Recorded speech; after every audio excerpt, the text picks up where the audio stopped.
Baiklah, Assalamualaikum warahmatullahi wabarakatuh. Waalaikumsalam warahmatullahi wabarakatuh. Selamat malam anak-anak semuanya. Bagaimana kabarnya? Baik, sehat Pak. Baiklah, di sini sebelumnya perkenalkan nama saya Imadi Fardiansyah dengan nomor 2307383089. Di sini saya akan mengerjakan video praktek untuk mata kuliah metode mengajar khusus, yaitu tentang pengurusan kelas. Baiklah, di sini saya akan menyampaikan sedikit tentang K3 atau yang bisa kita kenal dengan kesehatan keselamatan kerja. Sebelum itu mungkin teman-teman di sini tahu nggak apa itu K3 itu contohnya? Contohnya untuk pengaman Pak, pengaman supaya kita tidak zero apa namanya itu Pak, zero kecelakaan lah istilahnya. Ya, ada pendapat lain? Oke, betul. Ada lagi? Oke, mungkin saya jelaskan sedikit. Jadi betul yang dikatakan Fadel sama Mario tadi, ketiga itu lebih ke antisipasi kita terhadap kecelakaan yang akan terjadi di luar pekerjaan.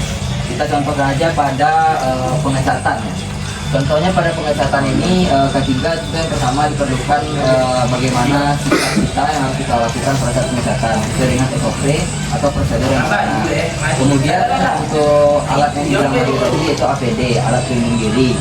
Itu diantaranya bisa mungkin berupa seperti masker yang dimana itu masker yang digunakan untuk ketika kita melakukan pengecatan. Kan bisa kita lihat kalau kita melakukan pengecatan bila kita tidak menggunakan masker, tentu saja partikel-partikel tersebut bisa terjadi kita, yang dimana itu tidak baik untuk kesehatan kita.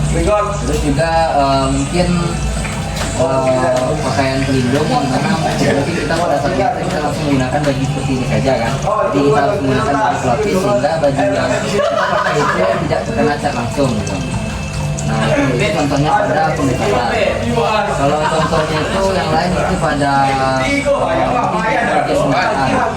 pengujian kendara ini sendiri seperti pengujian emisi atau gas buang. Nah mungkin di sini mungkin CO2 Pak. Oke, enggak tuh Pak. apa? CO2. CO2, oke masuk apa ini? Masuk karbon dioksida. Ada lagi teman-teman di sini? Apa ya? Oke, Udara masuk tuh Pak. udara tidak ya. Tidak ya. Oke, CO2 betul yang dibilang pada tadi. Nah, jadi setiap kendaraan itu tentunya mempunyai emisi gas buang, yang dimana emisi gas buang ini dihasilkan oleh setiap kendaraan yang bisa saja berpotensi untuk menyerang atau menyebabkan penyakit pada pernapasan, sehingga perlu antisipasi dari K3 tadi seperti sama-sama menggunakan masker juga, yang dimana contohnya tadi pada pengujian kendaraan kan. Nah, pengujian kendaraan itu kan kita tentunya di dalam ruangan untuk menguji gas emisi, yang dimana emisi yang keluar dari knalpot tersebut tentunya jika tidak menggunakan masker sebagai pengaman kita itu bisa saja terhirup aroma-aroma seperti yang tadi dibilang Fadel itu karbon dioksida, yang dimana itu kan sebenarnya itu hasil pembuangan dari pernapasan kita, yang mana kita menghirup oksigen dan mengeluarkan karbon dioksida. Kemudian ada beberapa komponen lainnya seperti karbon monoksida atau CO, kemudian hidrokarbon, dan yang paling keras itu biasanya pada diesel atau partikulat. Itu yang biasa seperti ada hitam-hitam yang keluar di knalpot, itu merupakan partikulat hasil pembakaran diesel.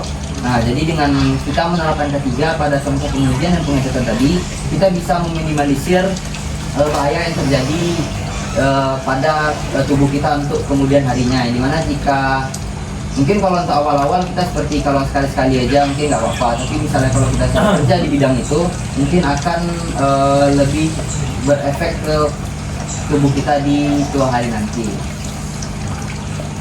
Terus saya mau nanya sedikit Pak. Tadi kan Bapak membahas tentang obesitas tulang Pak. Jadi dulu kita sadar Pak, kalau kita terlalu dekat atau sering hidup emisi gas buang Pak, itu bisa menyebabkan kematian ular. Jadi itu yang saya Pak, betul apa tidak itu Pak? Saya tidak setuju dengan pendapat Mario Pak. Kenapa gitu? Karena orang-orang bengkel kan sering kali tuh menghirup udara-udara asap knalpot. Nah, ada mandul-mandul beranak dia. Ya saya nggak bilang ya, itu pasti saya kan jadi bertanya, tidak tahu saya kan, maka saya bertanya sama bapaknya. Kenapa Anda menjawab saya? Saya tidak setuju dengan pendapatnya. Saya bukan punya pendapat. Oh, bertanya. Sorry. Pak. sepertinya dia tidak menyimak sudah apa Pak kemenasan. Oke, pertanyaan tadi cukup bagus tentang kemandulan ya. Sebenarnya kalau untuk kemandulannya sendiri kan agak bergeser ya dari dunia kita. Nanti mungkin lebih ke kesehatan ya. Tapi itu masih juga yang tadi kesehatan keselamatan kerja. Ketiga tadi, Ya, Pak. ketiga juga. Untuk kemandulan itu sebenarnya banyak faktornya. Bukan hanya sekedar emisi gas buang tadi. Mungkin saja bisa hal yang lain ya. Nah, jadi kalau untuk saya, tadi pertanyaan saya itu apakah bisa kan? Nah, ya atau tidak Pak?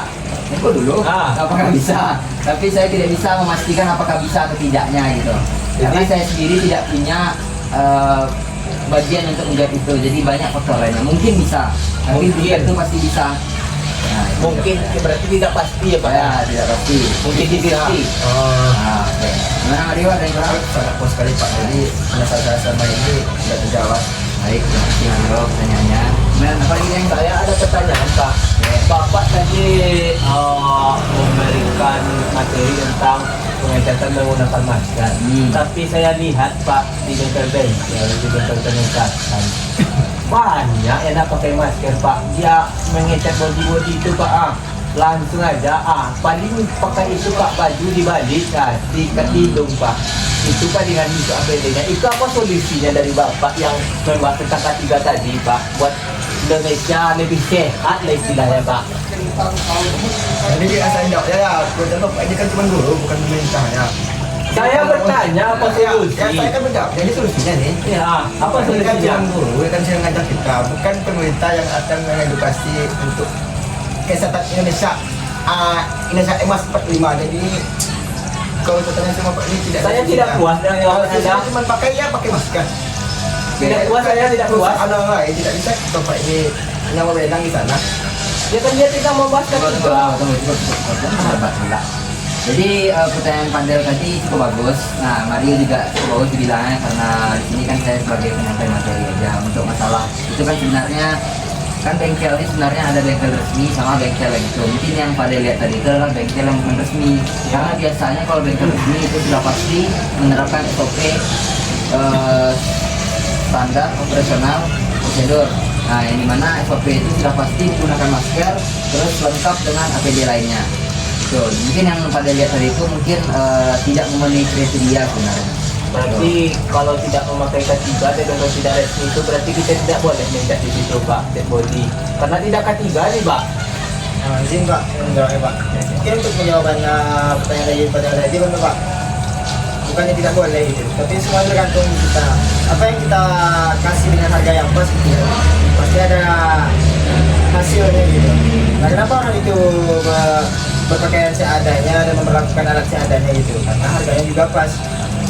Berarti saudara bilang bengkel-bengkel tidak resmi ini murah berarti. Tidak semuanya murah. Nah, tidak Tapi semuanya ada juga. Yang mana hasilnya pasti yang paling ada saya harga, pegang ada ada kualitas. Ada harga dan Jika kualitas. Pada membayar misalnya nih untuk pengecatan nih di bengkel biasa nih yang satunya 1 juta, yang satunya lagi 500.000. Sama nggak peralatannya bakal mereka pakai untuk melakukannya? Kita tidak mencari peralatan. Iya, tapi kan itu dalam bentuk peralatan ya. Itu kan salah satu peralatan dari ketiga. Kapan? Sedikit tambahannya saudara Padel. Ya. Ketiga ini kan isinya keselamatan kesehatan kerja. Itu alasan perusahaan juga sedikit. Jadi kalau hasilnya memuaskan, siapa usaha sama kita? Itu kan kesehatan tukang bengkelnya. Iya. Mau sehat dia mau tidak itu kan dia. Nggak ada saja sama kita. Ini itu kan prosedur katanya tadi. Itu ke Pak, prosedur bukan prosedur pengecatan. Itu prosedur kerjanya. Kita kan belum tahu fungsi dari konsep kita ini bagus apa tidak. Iya. Kalau bagus apa salahnya? Berarti kalau tidak SOP berarti tidak bagus dong bengkelnya. Bengkelnya tidak mengapa SOP, tapi kalau hasilnya bagus, bagaimana? Bukan berarti kita tidak tidak diperbolehkan untuk ke sana ngecek mobil gitu. Tapi semua tergantung kita lagi gitu. Kalau bapak cewek sini kalau sudah pada kelas 9, kalau hasilnya tidak bagus, sudah mending kebalik dengan bengkel biasa. Oh, saya puas dengan jawaban Mario. Saya sudah paham. Oke, lanjut Pak. Izin ya Pak. Terima kasih atas Mario dan Arif atas penambahan jawabannya. Cukup bagus. Gimana Pak Del, sudah puas? Sangat puas. Jadi saya paham kalau bengkel-bengkel tidak resmi dengan resmi ini perbedaannya. Walaupun itu saya paham. Oke, selanjutnya untuk ketiga ini sebenarnya kalau dibanding seperti pada bilang tadi ya, kita ulang lagi itu masalah mental biasa. Yang mana ya yang bilang tadi sebenarnya kalau untuk masalah K3 itu mungkin lebih ke bengkelnya itulah. Kalau untuk hasil tadi itu kan tak ada hubungannya sebenarnya sama kita. Mau hasilnya yang penting terbagus kan, yang penting mau bengkel resmi atau bengkel biasa, walaupun bengkel biasanya nggak menerapkan K3 tapi hasilnya bagus, masalahnya gitu kan. Jadi itu intinya. Jadi mungkin untuk sedikit pembahasan tentang K3 yang saya sampaikan mungkin cukup sampai di sini. Terima kasih atas perhatiannya semuanya. Mohon maaf apabila ada kata-kata yang salah. Assalamualaikum warahmatullahi wabarakatuh.